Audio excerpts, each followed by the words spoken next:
একজন ভারতীয় ফুটবল কোচের কাছে এর চেয়ে ভালো শুরু বোধহয় আর হতে পারে না। 17 বছর পর তাজিকিস্তানের মাটিতে 20,000 দর্শকের সামনে তাদের ঘরের মাঠে তাজিকিস্তানকে 2-1 গোলে হারিয়ে এই জয় বহুদিন ভারতীয় ফুটবল মনে রাখবে। আজ থেকে 17 বছর আগে দিল্লির জওহরলাল নেহরু স্টেডিয়ামে এশিয়া কাপে ভারত এই তাজিকিস্তানকে 4-1 গোলে হারিয়েছিল, যেখানে সুনীল ছেত্রী হ্যাট্রিক করেছিলেন। তারপর এই জয় ভারতীয় ফুটবলের জন্য এক নতুন দিগন্তের সূচনা করলো। যে ভারতীয় দলের কোচ একসময় এই ভারতীয় দলে খেলেছেন, তার এই নতুন জয়যাত্রায় তার অভিষেক যে ম্যাচটা তিনি তাজিকিস্তানের বিরুদ্ধে ভারতীয় দলের কোচ হিসেবে ডাগ আউটে দাঁড়ালেন, সেখানে দাঁড়িয়ে এই ম্যাচটা ভারতীয় দলের জন্য ভীষণ এক বুস্ট বা ভীষণ এক প্রেরণাদায়ক। লাস্ট 4-5 মাস ধরে ভারতীয় ফুটবল যে ধরনের ফুটবলটা খেলছিল, যেভাবে ছড়াচ্ছিল, বাংলাদেশের কাছে আটকে যাওয়া, র্যাঙ্কিংয়ে পিছিয়ে থাকা হংকং কিংবা আফগানিস্তানের কাছে হেরে যাওয়ার পর এই জয় ভারতীয় দলের কিন্তু এক প্রেরণার জায়গা দেবে। তবে এই ম্যাচে যে ভারত দুর্ধর্ষ খেলে যে জিতেছে তা কিন্তু একেবারে নেই। প্রথম 45 মিনিটে ভারতের বল পজিশন ছিল মাত্র 35%, সেখানে তাজিকিস্তানের কাছে বল দখল ছিল 65%, আর দ্বিতীয়ার্ধে তো আরও বেশি ছাড়া কম নয়, পুরো ডমিনেট করেছে তাজিকিস্তান এই ম্যাচটাতে, কি ফিজিক্যালি বলুন কি মেন্টালি। তবে প্রথম 45 মিনিট ভারতীয় প্লেয়াররা যে ইন্টেনশন নিয়ে খেলেছে, যে ফিটনেস, যে স্ট্র্যাটেজি, খালিদ জামিলের যে 4-4-2 সেই ছকে তারা যেভাবে খেলেছে, প্রত্যেকটা বলের পিছনে তাড়া করেছে, সেখান থেকে এই ম্যাচটা দারুণ একটা উত্তেজক ছিল। বিশেষ করে প্রথম 14 মিনিটের মধ্যে ভারতের দুটো গোল, যেখানে আনোয়ার আলীর হেড এবং সন্দেশ ঝিঙ্গনের 13 মিনিটে হেডের 2 গোলে এগিয়ে যাওয়া। সন্দেশ ঝিঙ্গনের গোলের পরেই তাজিকিস্তান এতটা প্রেসার তৈরি করলো 4-5 মিনিটের জন্য, সেখান থেকে তারা একটা দুর্দান্ত সুযোগও ক্রিয়েট করলো। সুরেশের মির্জাজে সেখান থেকে স্লিপ করে পড়ে যাওয়া, তারপর তাজিকিস্তান প্লেয়াররা 1-to-1 পাস খেলে যেভাবে গোলটা করলো, একটা ফিল্ড গোল, দুর্ধর্ষ গোল, তার সেটা ঠেকানোর ক্ষমতা গুরপ্রীতের ছিল না। তবে এই ম্যাচে এই প্রথমার্ধে যদি আপনারা খেয়াল করে দেখেন, তবে মিডল থেকে মাত্র একটাই রান হয়েছিল, সেটা হয়েছিল মানে ছাংতে যখন মিডল দিয়ে নিজের প্রচেষ্টায় একটা রান করে পরবর্তীতে সেটা বাম প্রান্তে আশিককে দিয়েছিল, এবং 37 মিনিটে ইরফান একটাই বল পেয়েছিল।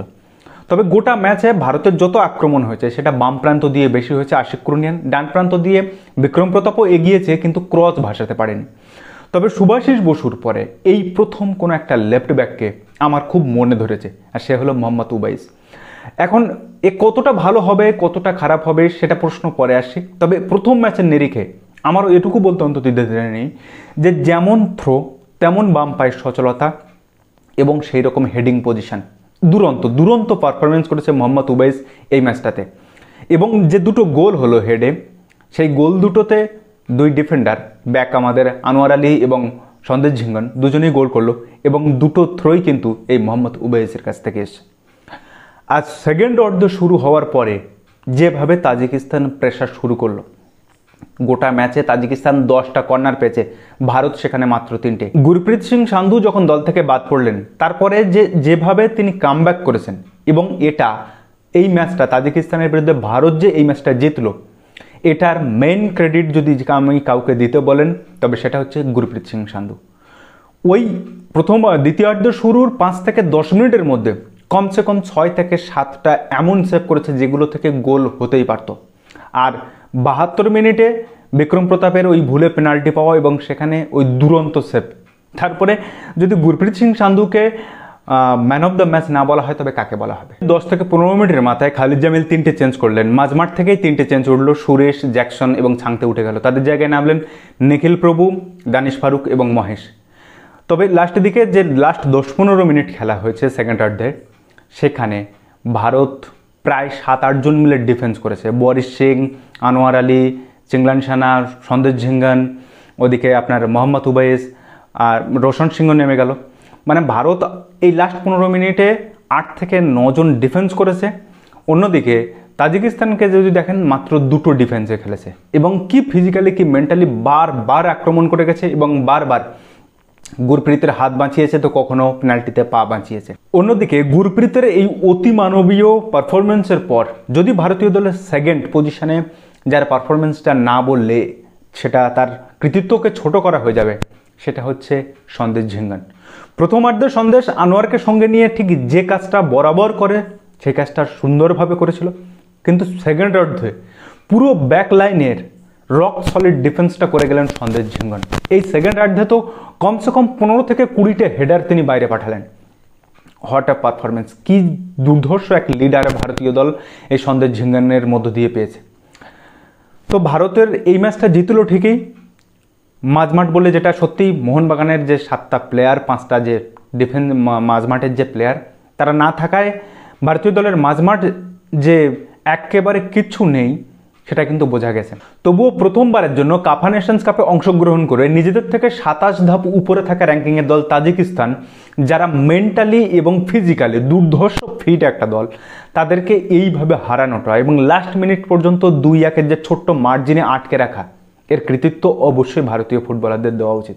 তবে এখনো বহু উন্নতির প্রয়োজন, এটা নিয়ে খুশি হওয়ার কারণ নেই।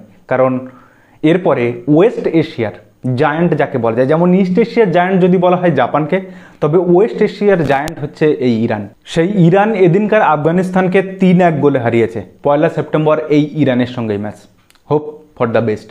তবুও এই ভারতীয় দলের এই জয়টা আমাদের মতো যারা ফুটবল প্রেমী মানুষ, লাস্ট 4-5 মাস ধরে যে ভারতীয় দলের পারফরমেন্সে বারবার হতাশাগ্রস্ত হচ্ছিলাম, বারবার নিজেদেরকে কিভাবে সান্ত্বনা দেবো, কি বোঝাবো, কি বলবো বুঝতে পারছিলাম না, সেখান থেকে আজকের এই ম্যাচটা সত্যি আমাদেরকে অন্তত আজকের রাতটা শান্তিতে ঘুমোতে দেবে। যাই হোক, এই ম্যাচটা দেখার পর আপনার কি মনে হলো যে ভারত কোন জায়গাটায় দারুণ পারফরমেন্স করেছে এবং কোথায় কোথায় ভারতের বেশি দুর্বলতাটা চোখে পড়েছে যেটা আরও উন্নত করার দরকার?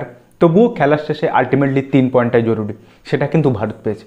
তবু এখনও অনেক উন্নতি করার দরকার। খালিদ জামিলের সবে পথ চলা শুরু, খালিদের ছোঁয়ায় ভারতীয় ফুটবল আরও এগিয়ে যাক, এটুকু আমরা প্রত্যেক ভারতীয় ফুটবল ফ্যান চাইবো। তো যাই হোক, আজকের ভিডিওটা এখানে শেষ করছি। ভিডিওটা যদি ভালো লাগে তাহলে অবশ্যই আপনার বন্ধু বান্ধব ও চেনা জানা মানুষের মধ্যে শেয়ার করে, যারা ফুটবল পাগল ফ্যান তাদের মধ্যে অবশ্যই শেয়ার করে তাদেরকেও জানার সুযোগ করে দেবেন। তো দেখা হচ্ছে পরের ভিডিওতে, ততদিন ভালো থাকবেন, সুস্থ থাকবেন আর অবশ্যই নিজের খেয়াল রাখবেন। আর হ্যাঁ, হাইপ বাটনটা প্রেস করতে যেন ভুল করবেন না। ধন্যবাদ।